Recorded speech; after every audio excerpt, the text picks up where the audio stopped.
آپ صلی اللہ علیہ وسلم نے صحابہ کو بتایا تھا کہ میں اور قیامت اس طرح ہیں. آپ صلی اللہ علیہ وسلم نے شہادت کی انگلی رکھی, ساتھ دوسری انگلی رکھی اور فرمایا کہ میں اور قیامت اس طرح ہیں. گویا کہ آپ صلی اللہ علیہ وسلم کے اس دنیا میں آنے سے قیامت کی ایک بڑی نشانی ظاہر ہو گئی.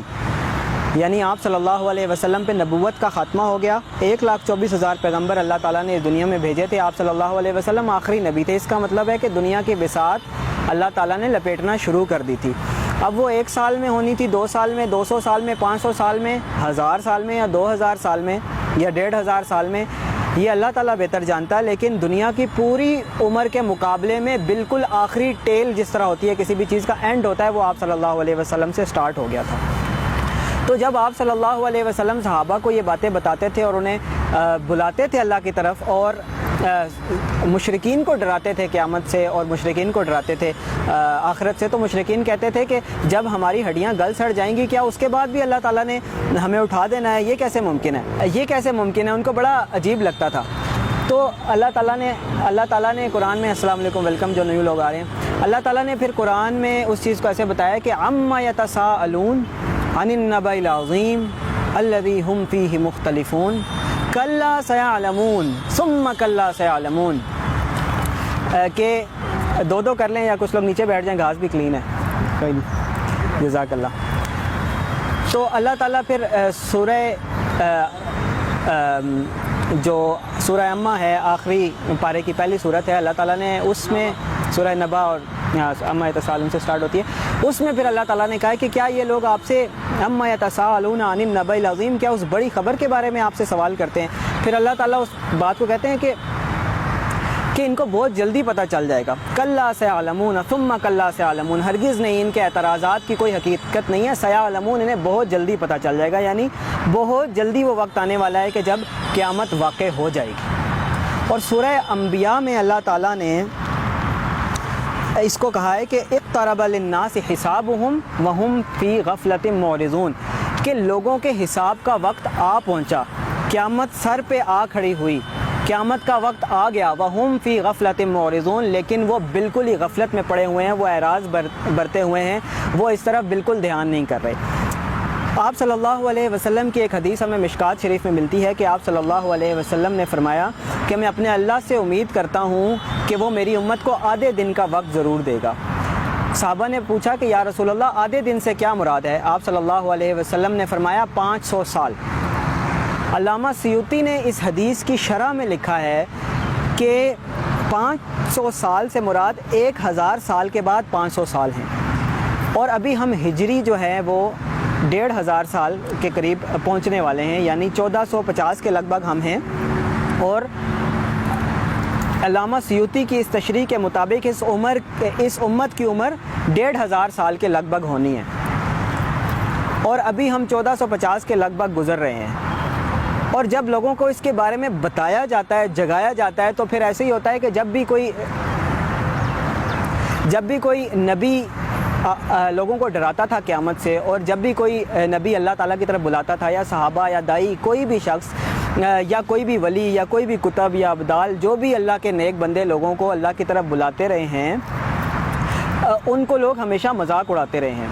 اسی طرح میرے جیسے گناہگار اور آپ جیسے لوگ نیک کام میں شریک ہونے والے, اللہ کو تلاش کرنے والے, ان کو بھی لوگ عموماً یہی سمجھتے ہیں کہ یہ بیوقوف ہیں, ان کو دنیا کا کوئی کام نہیں ہے, اور ان کو یہ وہ کام کیوں نہیں کر رہے جس سے پروفٹ ہو. پروفیٹیبل کام کرنا چاہیے, والنٹیئر کام جس میں آپ کی ایفرٹ لگ رہی ہو اور اس سے کوئی مانیٹری بینیفٹ نہ آ رہا ہو, عموماً لوگ اس کو بیوقوفی اور غلط چیز سمجھتے ہیں. یہ تھوڑی سی بات کرنا اس لیے ضروری ہے کہ عموماً جب آپ یہ لوگوں کو کہیں گے کہ قیامت بڑی قریب ہے, 1500 سال اگر امت کی جو عمر ہے, تو ہم اس کے بالکل, جس کو پنجابی میں کہتے ہیں, نیڑے لگ گئے ہیں. تو پھر یہ بڑا ضروری ہے سمجھنا کہ بہت جلدی ہم قیامت کی بڑی بڑی نشانیاں دیکھیں گے, اور آپ کو یہ جملے ضرور سننے کو ملیں گے, انہیں قیامت لے آ کے چھڑنی ہے. وہ مجھے کسی نے باقاعدہ یہ میسج کیا ہے کہ یار تو ضرور قیامت لے آنی ہے. دیکھیں, قیامت تو جو اللہ تعالیٰ نے وقت لکھا ہوا ہے تبھی آنی ہے, لیکن جو نشانیاں ہیں ان کے اوپر بڑا ضروری ہے غور کرنا. اور اگر آپ غور نہیں کریں گے تو پھر کون غور کرے گا؟ وہ کفار نے تو نہیں آ کے قرآن حدیث پہ عمل کرنا نا. لیکن بعض اوقات ایسے ہو بھی جاتا ہے, اللہ تعالیٰ کہتا ہے نا کہ اگر تم اللہ کا کام نہیں کرو گے, وہ منصور ہے نا اس طرح کی آیت کہ اللہ تعالیٰ کی طرف نہیں بلاؤ گے یا اللہ تعالیٰ کی طرف نہیں آؤ گے، اس طرح کا پہلا پارٹ ہے۔ دوسرا پارٹ اس کا یہ کہ اللہ تعالیٰ تمہیں بدل دے گا ان لوگوں سے جو یہ اللہ کا کام کریں گے، اور یہ ہسٹری میں ہو چکا ہے۔ ہم جب اللہ تعالیٰ نے ہمیں سلطنت عباسیہ دی تھی مڈل ایسٹ میں، تو جو عباسی مملوک تھے، عباسی خلفاء تھے، عباسی بادشاہ تھے، وہ اس قدر اللہ تعالیٰ کی نافرمانی میں آگے گزر گئے تھے کہ کہتے ہیں کہ وہاں پہ جب دعوتیں ہوتی تھی نا، سرکاری دعوت ہوتی تھی، بادشاہ یا خلیفہ جب کسی کو دعوت کے لیے بلاتا تھا، یہ ہسٹری آپ اٹھا کر دیکھیں، اس میں لکھا ہوا ہے کہ اب وہ بندہ گھبرا جاتا تھا کہ یا تو میں نوازا جاؤں گا یا میں وہاں سے زندہ واپس نہیں آؤں گا۔ اور مورخ لکھتے ہیں کہ ایک دعوت سے کئی لاشیں اٹھائی جاتی تھی، اور جو ان کی بات نہیں سنتا تھا، سمجھتا تھا، اس کو وہ رستے سے ہٹا دیتے تھے، اور ان کے ہاں کئی لونڈیاں ہونا، شراب خانے اور یہ چیزیں بالکل عام تھی۔ تو اللہ تعالیٰ نے ان کے اوپر تاتاری فتنہ مسلط کیا کہ جنہوں نے ان کی، یعنی ہم ہی تھے نا، مسلمان ہی تھے، ان کی کھوپڑیوں کے مینار بنائے، ان کے بچوں کو قتل کیا، ان کی عورتوں کے ریپ کیے، اور ان کو پوری دنیا میں نشان عبرت بنا دیا۔ اور جہاں جہاں وہ تاتاری فتنہ گیا، کوئی بچا نہیں، کوئی نہیں بچا، ان کے سامنے کوئی نہیں کھڑا ہو سکا، حتیٰ کہ مسلمانوں کے پاس کوئی چارہ نہیں رہا، کوئی ان کے سامنے حکمران نہیں ٹھہر سکا، کوئی خلیفہ نہیں ٹھہر سکا، کوئی جنگجو نہیں ٹھہر سکا، کوئی قبیلہ نہیں ٹھہر سکا۔ حتیٰ کہ یہ عثمانی جو آج ہم جن کو دیکھ رہے ہیں، جن کو اللہ تعالیٰ نے اتنی بڑی خلافت اور اتنی بڑی سلطنت دنیا میں عطا کی، یہ بھی ان کا مقابلہ نہیں کر سکے۔ پھر کیا ہوا؟ پھر اللہ تعالیٰ نے ایک منگول حکمران کو، چنگیز خان کا وہ کوئی رشتہ دار تھا، بھتیجا تھا،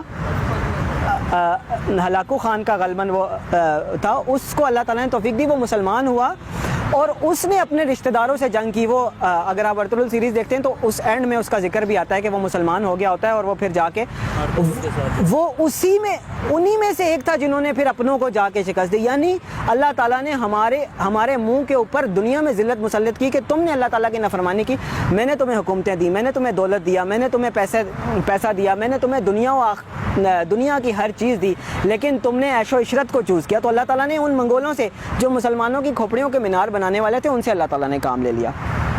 تو اللہ معاف کرے، اللہ نہ کرے، اگر ہم بھی آج ان چیزوں پہ غور نہیں کریں گے تو پھر اللہ تعالیٰ ان کو اٹھا دے گا جن کو ہم کافر سمجھتے ہیں، برا سمجھتے ہیں۔ آج مسلمانوں کو کوئی افغانستان میں مار رہا ہے، تو کوئی عراق میں مار رہا ہے، کوئی شام میں مار رہا ہے، اللہ معاف کرے، اللہ نہ کرے، اللہ تعالیٰ ان کو ہمارے اوپر مسلط کر دے گا اور وہ ہم سے آگے نکل جائیں گے۔